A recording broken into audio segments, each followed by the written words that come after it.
is Vanessa Eve, and I am here with our Elevate community partners for April 2023 from Avril Heals. So we have Jae and Minnie. So would you two mind just giving us a brief introduction about yourselves? Particularly, I'm interested to know how you two met. I'll start. Hi, I'm Jay. My pronouns are they, them, and I'm the executive director of Avril Heals. Minnie, why don't you introduce yourself and then we'll say really quickly how we met. Hi, I'm Minnie Scarlet. I am the director of communications at Avril Heals, as well as a founder. Jay is also a founder. And yeah, do you want to get into the story or should? I can start it. So long story short, Minnie and I ended up both working at another company where we were offering services to people who were experiencing sexual assault. And she was doing the social media there. And toward the end of our time at that company, we had a mutual friend who was also working there, helped direct and create a lot of the services we were offering, really put an emphasis on servicing Black, Indigenous people of color and creating our services in a way that really was trauma informed. And that person ended up dying of suicide. And a lot of the team ended up being let go or leaving. I left, and Minnie and I decided to still continue working together to try and create this nonprofit in our friends' honor, censoring the vision that they had and censoring what our own experiences have been in regards to a lot of different forms of gender and race-based trauma. And Minnie's also just one of my best friends now, so I'm really honored to work with her. Do you want to add anything else? Yes, so me and our friend that we were, that was mentioned that we named our organization after, I have known them or had known them for probably almost a decade at this point. And they basically brought me on, and we always kind of shared resources and different things with each other because knowing that I was a sex worker, person of color, et cetera, kind of was important for us to recognize, like, it's kind of hard for us to find spaces that are gonna treat us, with respect, or will give us work that's outside of sex work and still value like our accolades and stuff like that.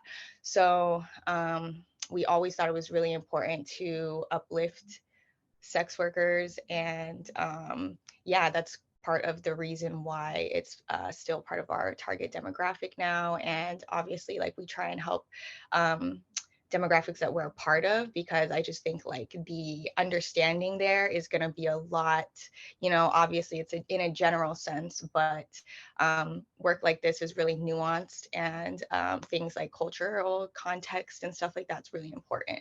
So yeah, so we wanted to continue the work that we were doing, but also we used to talk about it a lot. So there was things that we would benefit from personally, as well as things that we wanted to do in kind of like a workspace. Because I think none of us wanted to do this just like, oh, I always dreamed about working in trauma, but things happen. And yeah, so that was the inception, which was only in August, or maybe the month after August, but it's pretty new still. Okay. Oh, August of last year. Yeah, of 20. Okay.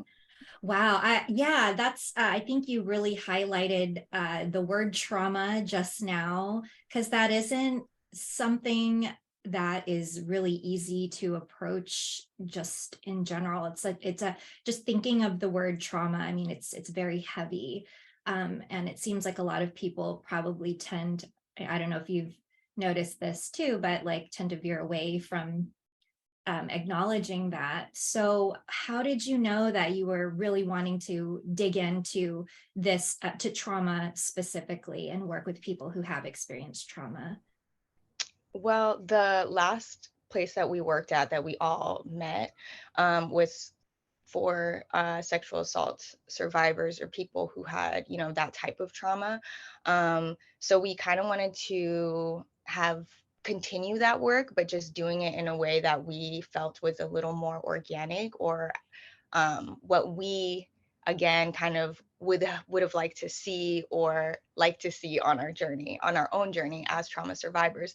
And you're right, because trauma does sound really scary, but I think we also like to highlight the fact that trauma can be something small, or it can be really big. Like it can be life-changing trauma, or it can just literally be like, now I don't trust people as much, or now this isn't as easy for me. You know, people who are affected by stuff, it doesn't necessarily mean like you're traumatized or you're not, and all the traumatized people are gonna have like this mark on them, or gonna like, you know, be a certain way.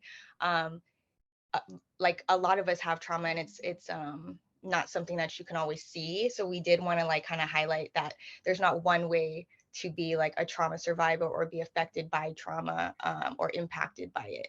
So our space was really not just like, oh, let's, you know, sit around and cry, although we do see the power in that too, and we're super open to it. But also, if you want to come and laugh and paint, or even just like hang out and go to a comedy show, because we, you know, we deserve to laugh and have like all those regular social connections as well, without it always feeling like this heavy thing, because part of trauma is kind of that stigma and that shame. Just like kind of like, you know, sex work is like kind of like that, where it's like, okay, was the trauma from the stigma, or was the trauma from like what happened? And sometimes it's compounded. So we thought it was really important to highlight that, because I think it was, you know, speaking for myself, and I think I could speak for Jay, but obviously Jay confirm or deny, we kind of, you know, have dealt with that ourselves. Yeah. Yeah. And if I can add, like, even love ambulances driving by. Even at the previous company, everything I've ever done in regards to trauma work, healing work, activism has always come out of a need that I saw in a community. So when I was working at that company, I was originally an intern, and I was going to school at the time, and I was a part of an organization for students of color on campus. And there was a lot that had come out during the beginning of the pandemic with people in the program having experienced sexual assault. So I ended up in a group chat with about 10 other femmes of color who were talking about their experiences and what happened to them in that program. And I unfortunately was one of those people as well. So I wanted to create a support group, and I brought that to the company I was working at. And that's how we created that whole department that then the person we knew was working at. And then Minnie ended up becoming the social media manager and elevating a lot of what we were doing at the time. So toward the end of our time there, we had ran about 10 to 12 groups for folks. And we were seeing that more people were coming to us and they were interested in our services, but they weren't able to necessarily call what happened to them yet sexual assault, or maybe they had experienced domestic violence or another form of harm that wasn't exactly in this niche category. So I think part of the move with this organization we created was to kind of expand the umbrella of who we're servicing, so that people who have experienced gender and race-based trauma have a space to come to process that. Yeah. So in like general groups, whenever you're explaining more about Avril Heals and your mission and, you know, what you do, particularly for people who don't identify as BIPOC or, you know, queer, or even sex workers, like, do you feel that people understand the need for services like this, or the need for having accessibility to services like this? I think, because this is something that we have thought about before, like people are like, oh, are like white people allowed, or people who aren't sex workers or what? And it's like we center certain demographics because again, they're things we understand. But I think a lot of the people in our community that don't necessarily fall into those things have the understanding of why we need to center those people, because generally, marginalized groups are just have less access to all resources, you know, whether it be trauma care, medical care, like mental health care, even just financial barriers as well. Like it's going to be more prevalent in BIPOC communities, queer communities, etc. So I think we do a decent job of trying to communicate that, and I think some of the people reflect that we do, like what our values show, and that they do understand why that's important. And hopefully, you know, we're not excluding anybody or making anybody feel unwelcome necessarily, but we do just want to highlight like it's like that because of the power dynamic of what we've experienced in the real world. So I think yeah, I feel like people generally have that understanding, and it's not like we have a wall up where it's like, no, you can't come if, you know, A, B, and C, because we welcome all trauma survivors or people who are just impacted by the types of trauma. What stuck out to me in particular, and I think I've told you this before, is really just the accessibility, the approachability of what Avril Heals has to offer. But I think also maybe a lot of that has to do with you too. You know, that's even before meeting you, I feel like that I got a better sense for kind of what you were about. So I think you make this a little bit feel a little bit more approachable because you are who you are. But yeah, was that important to you, especially when it comes to like developing your programming for Avril Heals? Yes, that was something that was super, super important to us. I think in general, from our own experiences seeking services in the past to navigate trauma and even previous places we've been at, there hasn't always been that censoring of people who've experienced different kinds of trauma and the marginalized identities. So I think it was really important that we were very present in all of the work that we're doing and people get to know us so that it doesn't feel sterile. Sometimes people are looking for resources, but they can't actually tell, like, what does this company care about? What does this organization, what are their values? But for us, we wanted to really make that very clear so that people don't have to question that. And we wanted to be approachable because I feel a lot more comfortable talking to people who look like me or have similar identities to me than I do to people who don't. So I think that's part of why we're trying to stay so central to everything we do. And like most of the groups we run are run by us, and we'll like help co-facilitate things. We also help run workshops and we work with community members as well. So we've had people lead their own workshops.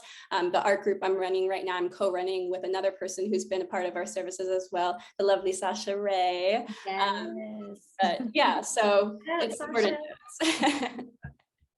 But I did want to add just like, so at the last place that we worked, I just noticed like Jay had built out this entire department, right? So they were the head of holistic services. So I was just like, wow, like this is so well thought out. There's a whole protocol for everything. There's like, you know, an outline for everything. And there's just so much work that has been done.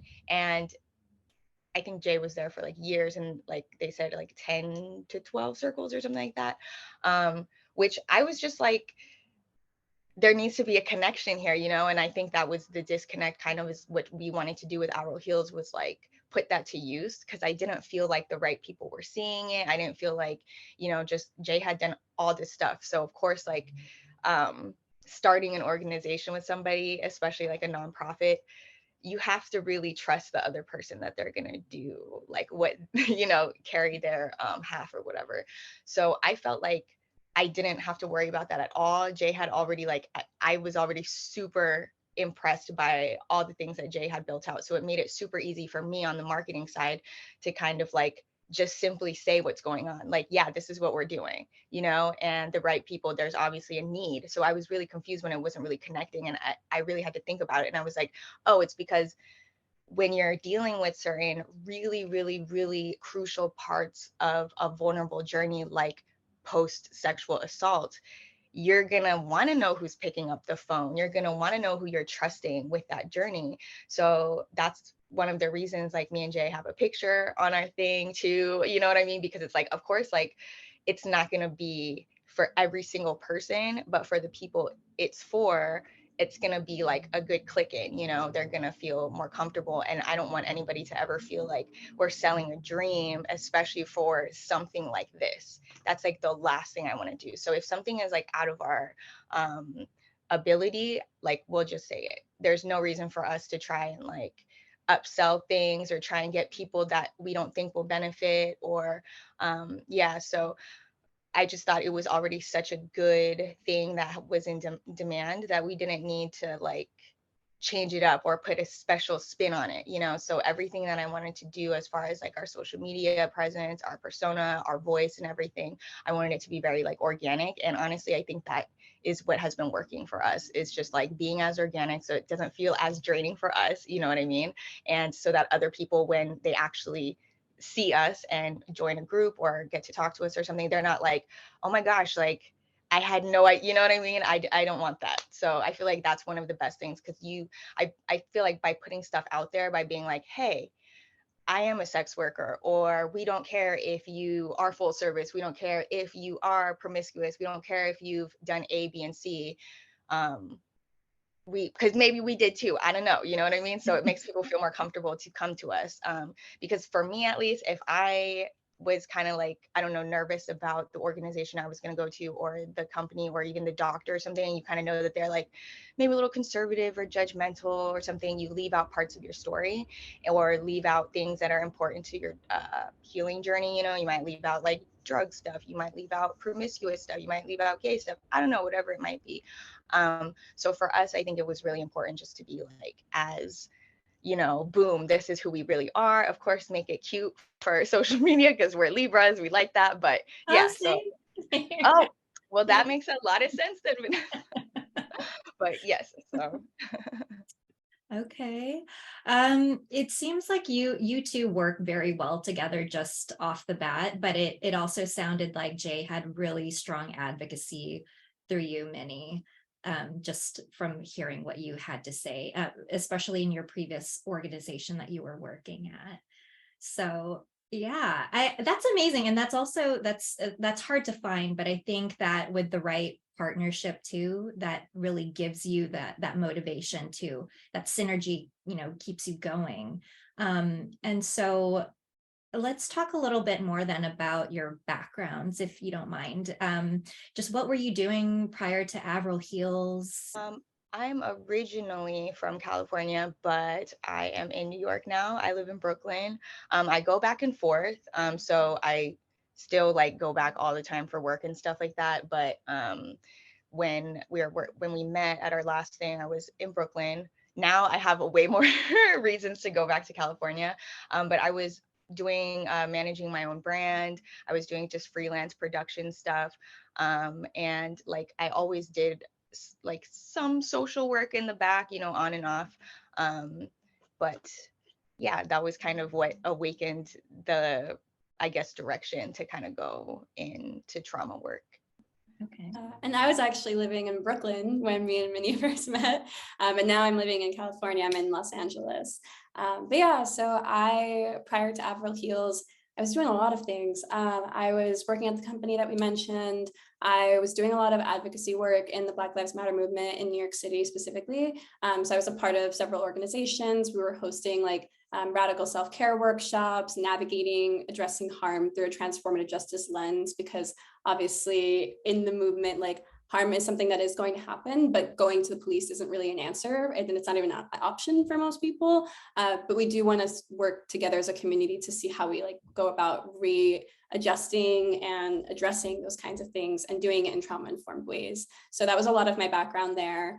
And now I'm here, and I also recently enrolled in grad school for art therapy. I was an undergrad at the time, and I was finishing up some social and cultural analysis degree, which was a combination of like sociology, psychology, and history. And yeah, I think those are most of the things I was doing. So a lot of like community organizing, and then the sexual assault advocacy work, and then also like trauma-informed therapeutic stuff. Very passionate about it all.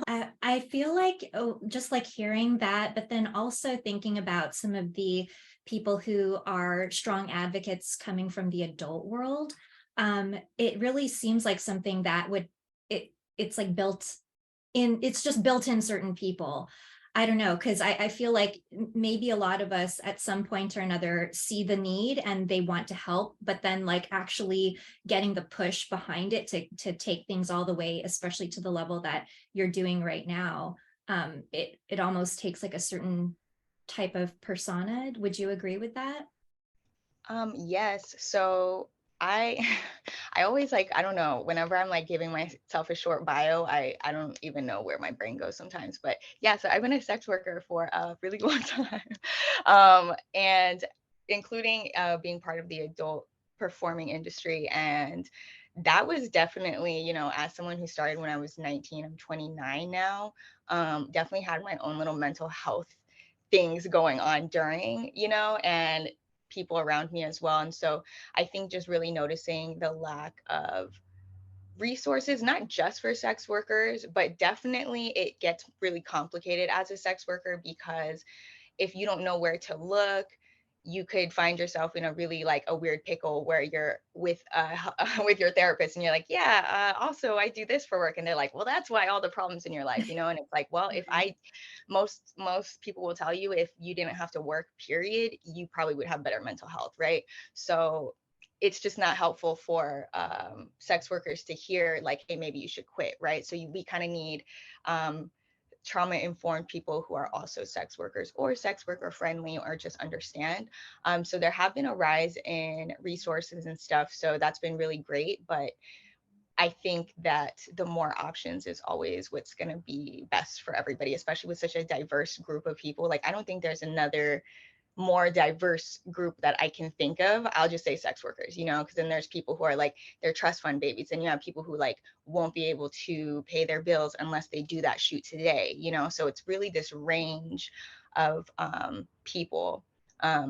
So obviously we're not gonna all need the same things. And from a young age, I think when I was like 19, yeah, I was pretty vocal on the internet about a lot of stuff, and I probably burnt a lot of bridges and, you know, things like that, but it's okay. But just, you know, being super vocal about things. And I think at this point it was kind of like, all right, how do I take all of the knowledge that I have and kind of use it to my advantage and to help? Because I definitely always felt like other sex workers were people that understood, like, if there was like a therapist that had been a sex worker versus like a therapist that had just, you know, I don't know, like maybe, I don't know, you know, I will always go to the sex worker just because of that. Like, there's something about that lived experience. But then at the same time, I'm not a therapist, you know, so having other people, other facilitators, Jay having a different background than me, like, instead of our backgrounds being shortcomings to each other because we don't understand each other's full experiences all the time, we just allow it to brighten, like, or widen our scope of understanding. And things that Jay doesn't understand, like, I try to explain, and if they still don't understand it, they just, you know, they're like, okay, maybe it's not for me, like, you know. So I'm gonna be the same way. There's certain things that I can't think about necessarily, but it doesn't mean that it's not a necessary thing that needs to be thought about when thinking about these resources.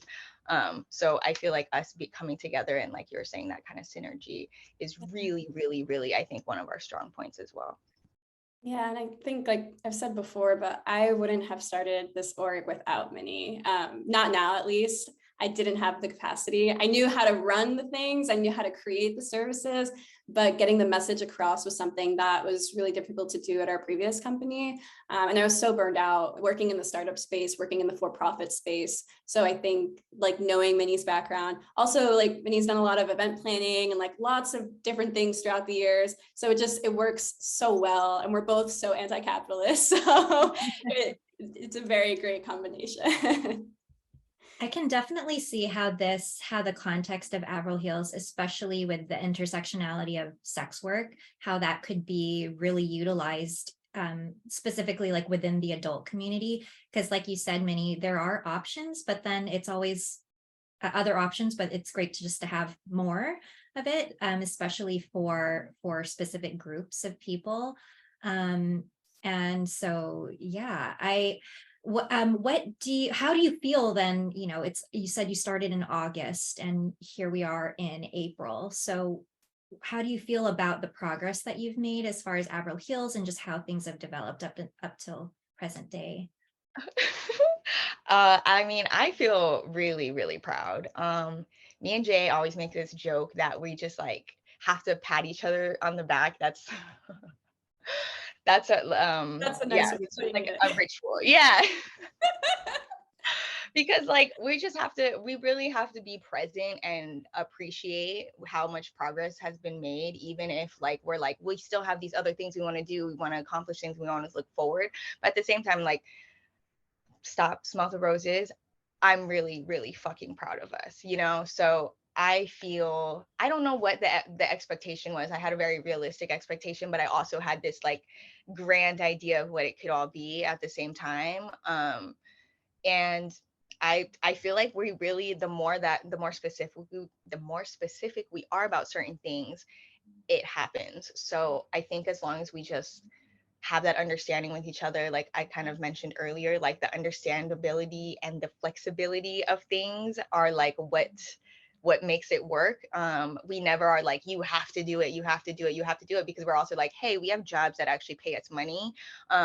So like, don't, you know, break your back over something, you know what I mean? So we really try and do that, because as much as we're like, yeah, we want people in our community and group members to feel better, it's like, what is that going to do if like we feel like shit, you know what I mean? So I feel like, Right. Yeah. yeah, like really Yes. practicing what we preach has really like done a lot, you know. And just I don't know, I couldn't be prouder, honestly. Like I said, I just feel like I feel like I'm optimizing Jay's work almost by just like being able to be like, hey, actually, like there are so many people who would benefit from this, you know.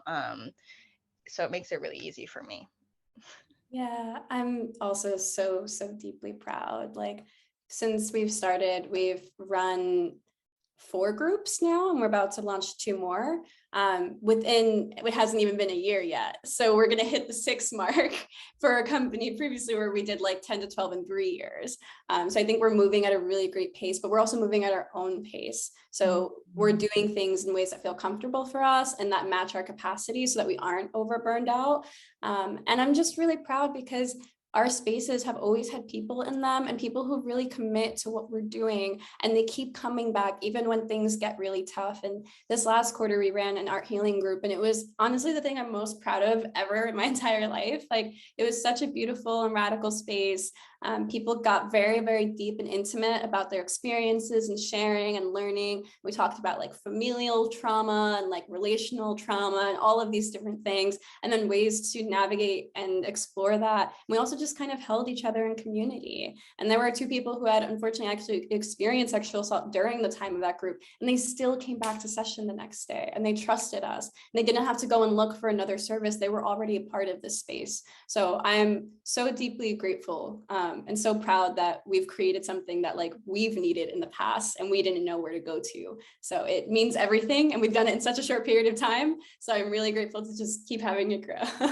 Yeah. Right. Well, Sorry to keep no, adding yeah. stuff, but also just to throw in there, like those are our groups, but we also had some really successful workshops that culminated in a little digital film fest we did that was really, really awesome. And I put, I think, some of the films up on our page or on our website. And then, yeah, like the art healing group that I was a part of was also like ended with a art showcase where we basically had like a little like a, you know, a virtual art gallery, if you will, and we kind of scrolled through different work that we did throughout the weeks that we were together. And yeah, so it's just been really, really great, not only to like have the art healing be a process, but also to like tell people like, hey, like you can actually, you know, have your work be highlighted. Like we actually really appreciate it. Like you should be proud of your work, regardless of like what your background is as far as, you know, being an artist and stuff like that. So I think that was a really, really fun thing too. Mm-hmm. Well, that's actually a great segue into you 2 are the people who are leading the workshops and the groups. Can you give me an idea of, you know, your mindset going into it? I know you had previous experiences building groups, but particularly, I mean, I'm just, you know, imagining if you're working with trauma, and you don't know the people who are coming in, obviously, or what their specific needs might be. How did you approach, you know, how you would conduct the class? Like, what can people who want to jump in but maybe are a little hesitant, what can they expect whenever they join these groups? I love this question. At the previous place I was working at, I was working directly with therapists, and they were creating art groups, music groups, yoga, poetry, drama therapy is a thing. And I think that approach was really important because when we started, we asked ourselves, like, what did we need? What did we want? Because just talking about trauma doesn't always help people, sometimes it can be really invasive or it can be too soon. So we were like, how can we take more creative approaches? So a lot of the work we do now is informed by that kind of work. And we take like a really gentle approach in that no one is required to share anything they don't want to share. And if you want to come and you just want to paint for the day, Minnie led a crochet club last quarter. If you just want to crochet with us, like that's okay. You don't have to go super deep. There's no requirements for how you show up and how you participate. And if you do want to share and you do want to go really deep, we'll also be there. We've had some sessions where it almost just naturally becomes like all of us kind of holding and supporting one member who's really going through it and really needs that support. And a lot of the people who come to us don't have like a large family or support system. I don't. So to be able to be held in that space, I think is really powerful. So we kind of go back and forth where like the groups I've led have tended to be more intensive, where like we can get really deep and go into different kinds of emotional stuff. And then the groups Minnie has led have been like, we do get to those spaces, but we also explore things that are really fun too. So we did Animal Crossing this last quarter and that was so fun. And that's not something I would typically have done, but I really enjoyed. So yeah, Minnie, if you want to share anything else on that, please do. Just a little bit, but just that, I think that's a good example of just the fact that people heal in different ways and express their emotions in different ways. Like me, I actually am so weird about my emotions sometimes that I'm like, oh, talking, that's so funny, because I actually don't want to do that at all. I want to just, and sometimes like your emotional and mental restoration is still like, you still need to be around people, you still need to like, talk about it a little bit, and but not like, I don't know. So that's definitely a good example versus like, I don't know, doing like a creative writing thing where every prompt kind of maybe not can trigger you, but kind of makes you think about certain things, versus just being with people and doing things that are good for your mental health, so those two things are both important, but completely different approaches. Mm-hmm. Yeah, I'd imagine, it's even doing something that's seemingly innocuous, like things can just come up for you that you weren't expecting. I think you mentioned the other organization had done yoga, like had a yoga group. And for my personal experience, that has certainly been something where just like unexpected emotions just came up out of nowhere. I guess, yeah, everybody processes things in different ways. So that's really cool. I like that. I like the Animal Crossing. It's very approachable. It's actually approved by multiple mental health professionals as well, like psychologists and like therapists are like, yeah, this is a good way to, there was like a study done by some, I don't remember which school, but it basically said like I don't remember, people who had played Animal Crossing for 4 hours or more a day were significantly much happier than those who didn't. And this was a study done during the pandemic, so keep that in mind. But it was so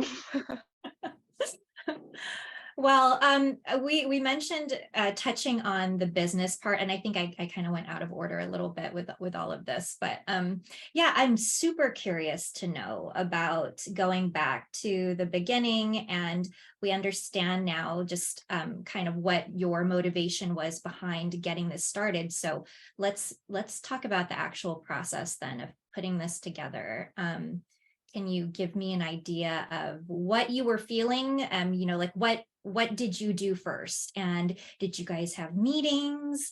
How did you approach this as almost like it is like a business. What was the organization like in terms of, particularly the administrative side of it when you were first getting started? So that was also one of my favorite parts. I'm a very organized person, so my brain loves just like trying to find peace in the chaos and order to it. So it wasn't as difficult as I thought it would have been. I think basically like the fiscal sponsorship that we have now, we had actually had at the time because we were trying to start a nonprofit branch of the company, and we ended up kind of revamping it and making it our own and separating and doing all of that. So we had like our separation, but that fiscal sponsorship was already there. So a lot of the like legal sides of being attached to a nonprofit were already kind of handled. And then from there, what we really had to do was just build the actual organization. So as I mentioned, I did leave the company and I got 6 months severance. And during that time, I was able to work really closely with Minnie, and we had weekly meetings, but in the first 2 months, it was almost daily meetings, and we were just kind of creating processes for everything and trying to get really into the nitty gritty so that when we're making decisions and when we're talking about our organization, we're not just kind of pulling them out of thin air. We have really clear like procedures and policies that we've talked about, we can refer back to, and we're being very clear and open about who we are and what our like beliefs and values are. So we're sticking to that. So it was a lot of creating those bare bones so that as time moved on, and then I did have to get another job and I wasn't able to spend every single day doing hours of work for Avril Heals, we still have those bones in place. So we're still meeting weekly. We do our quarterly board meetings. We have all of those kinds of structures set up, but some weeks we can only spend like 5 to 10 hours on it and we still get everything done because we've also made sure not to do more than we can actually do. So if I can only run one group every quarter, that's all I'm going to do. And if that's all Minnie can do, that's all she's going to do. If we can throw in some workshops, if other people reach out and they want to do workshops, we'll add those in based on our capacities. But we also talk about everything together. I don't make decisions without Minnie. She doesn't make decisions without me. So that's a lot of what that process has looked like. Minnie, if I'm missing anything, please throw it in there. But yeah, I think one of the first things that we did that was kind of, it wasn't administrative, but just to decide like what we're not going to do, right? Like, so I feel like that kind of was such a good thing for us to build off of. But yeah, Jay hit it on the head. We basically just set out a plan that we could both follow, you know? So like our quarter system, it might be four groups in one quarter, or it could be one group, you know, but we set it up so that, okay, there's 4 quarters and everything. This is how we're doing it. So whether we can put time in or not, it's set a certain way. So I feel like now we're really seeing that machine go, and I feeling like we made some good choices. So it sounds like you established this baseline and essentially you are just scaling up from here as you can. Is that accurate? Yeah. Yes, Exactly. Okay. So as far as participation is concerned, tell me about what that was like from the beginning versus now. Like, do you feel like you're attracting, the right community that you were kind of putting out there into the universe? Sorry. I think that it's been, I don't know, like I knew that there was like a demand, you know what I mean? So I just knew that once we kind of were connected and were just loud about being exactly who we were and are, the right people would find us. So Elevate finding us, for example, we were like, yes, we're doing exactly what we set out to do, because you know, Jay isn't a sex worker, but is a great ally, you know what I mean? And so I think it was really important for me to always be like, okay, but think about the hoes. Like, we always have to think about them. So like, it clearly, you know, it's been noticed. So that makes me feel really happy, because it's not like I needed it to be a place specifically for sex workers, but to know that the presence is there and to know that it's like, you know, being noticed is really great. So just seeing the different organizations also that connect with us is super validating as well. Especially like when I first started doing Avril Heals, I actually got hit with a legal letter from our previous company saying, we're gonna do legal action if you don't stop posting about Avril Heals or whatever, for like a non-compete. So I think that like trauma work is actually super bananas to enforce something like that, because like we said, we think the more options, the better. So when we see other organizations who are like uplifting us and want to partner with us, and you know, we share resources because we can't help everyone. We're not trying to monopolize this type of thing. It's just been immensely validating. Like the people that we interact with, the people who even with like our podcast and our comedy shows and our fundraisers and stuff, the best people I feel like want to be part of it and have been helping us and spreading the word. So it's just honestly been really, really like, I want to be like, congrats, Jay, but I'm also like, oh, I'm here too, like pat on the back, because I honestly feel really, really, really proud. Because like I said, the more specific we got about certain target things, it just like, it seems like we're like on the way there and like hitting these marks. So feel really, really proud. And I do feel like we're reaching the right people. Obviously, there's always room to expand, but like we said, to the right people. We're very focused on that, not necessarily just trying to become super general so that like anybody can like us. Because I definitely do feel like if nobody like hate, I don't want to say if no one hates you, no one loves you, but like, you know what I mean? Like if you're just trying to be like on everybody's good side, like then you're not really anybody's friend, right? Like if you're everybody's friend, you're not really everybody's friend. Yeah. So yeah.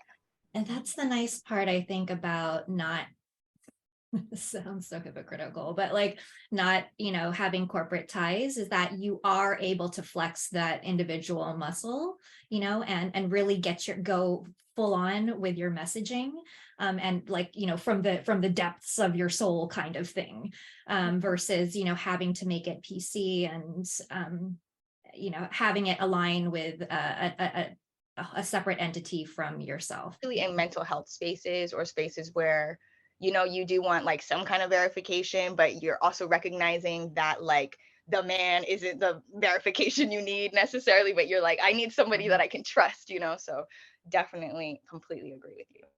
Yeah. Jay, I'm sorry, I chimed in right before you were going to say something. You're good. I was just going to echo what Minnie had said of like, I think we've never really struggled to hit exactly our target audience because the messaging has been so clear from the start. And I think you'd also asked about like participation in general. And I think participation has been something that's honestly been very easy since the beginning. And it was something that we struggled very much with at our previous company, where we would set up a group and get all these people to sign up, but then only 1 or 2 people would actually show up. But since the beginning, we've had at least 4 or 5 people in every single group. And right now, for both of our groups, we're starting up next quarter. We already have 8 signups for each of them. And it's been really wonderful to see that there have been people who are like really consistent with attendance. There's not a lot of drop off like there was at our previous company. So we're seeing that there's just, when you increase the quality of your services rather than the quantity, you will get the participation and you will get people who want to stay because they feel safe, they feel comfortable, and there's not an expectation on them. Yes, there's trust. So we haven't struggled with it. We have gotten more people over time, but even from the beginning, we didn't really struggle. And we had a zine workshop that we had someone else facilitate with us. And I think we had like 40 signups. And that was like 3 months after we started. So it's not been difficult, thankfully. The participation that we've had in our own communities also shows, because it's not like, oh, Jay is a random person I've never seen do any kind of advocacy work ever. I have no idea who this person who came out from the blue, let me trust them with everything. It's like, oh, Jay that I've seen do A, B, and C in the past, or I have done like, you know, I protested with Jay, or I like did this work with Jay and back. So like those kinds of things really do matter, because the context of who somebody is super important. Because for me, at least, if I can't background check somebody at least a sprinkle, it's gonna make me feel a little like, okay, not saying you're a bad person, I just don't know what kind of person, you know. So I think like just having that involvement and having the network that we do, and hopefully good reputation, you know what I mean, has been really like a beneficial thing for us.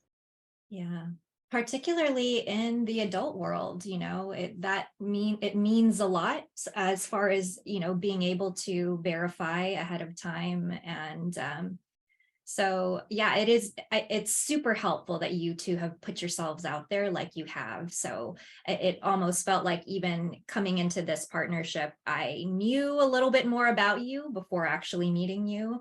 Just wrapping up here then, I want to ask what your aspirations are for Avril Heals, maybe in the next year. Definitely we have a zine that we're working on, so that'll be like our first in print publication, which I think is really important, just because again, like you shouldn't have to whitewash your work or make it a certain way or whatever for it to be published, you know. So I think that that's like an important thing that we want to stress as well. Like you can always create your own thing, especially like how you were saying with sex workers and stuff. I feel like we just, I don't know, like it's either like mainstream or you're like some random. Now it's a lot different. So I think like things need to reflect that as well. Like, so there's like sex workers that lead our workshops. And so I would like more of that. I want to have like a sex worker only space at some point, but I still want to structure how that is going to be. Because I like that we are always like the presence is always there, but there's no spaces that are just for us. I need to build that out because I also want it to be with a purpose. I don't want it to just be like okay, now we're just like sitting here looking at each other or whatever. But yeah, so I think that we have a great, platform for that. Yeah, I don't know. There's honestly so many things, but go Jay. Yeah, I mean, I'm so glad you started with the zine because that's definitely one of the things I'm really excited about. In all of the groups and workshops we have, for the most part, people are creating something. So we want to start the zine as a place for people to submit their creations and to be able to see it in print and hold it and say like, oh yeah, I did get published in this. So I think that's a really exciting thing that means a lot to me. I think it means a lot to Minnie and to our community. So we're really looking forward to that.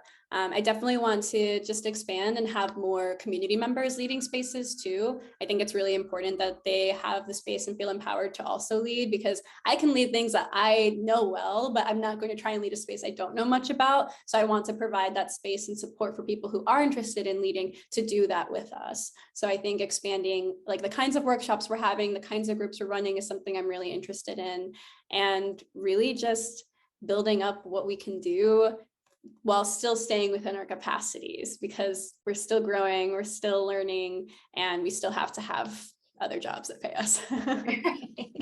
And also earlier, Vanessa, when you were asking us that question about, or no, you said something like, it's going to sound hypocritical about the like corporate ties or whatever.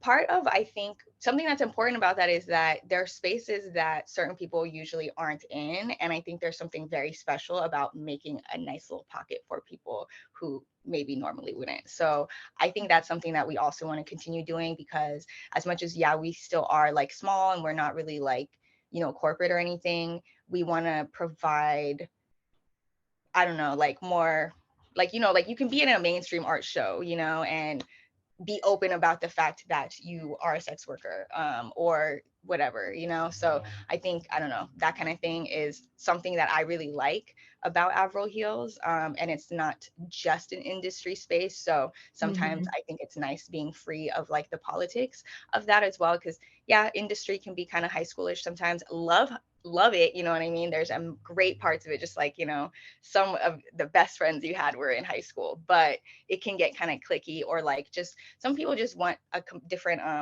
they compartmentalize stuff, and you don't want like your work to necessarily be where your mental health stuff is. So I think building out different spaces is going to be really exciting. Jay. So. One last thing I wanted to add.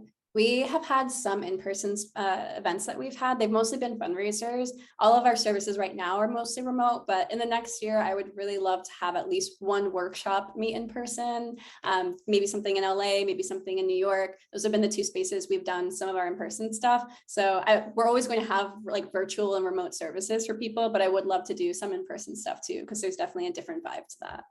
I appreciate you two so much. And this was really, really insightful to just get to know more about you and kind of where your heart is in this entire process, and with Avril Heals too.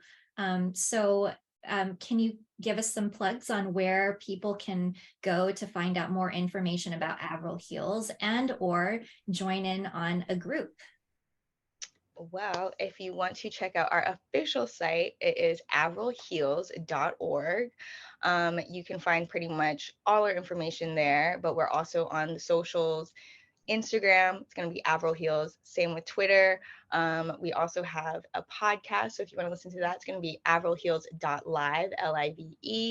And then if you wanted to sign up for a group, we have that on avrilheals.org. You're going to go to our community groups or workshops.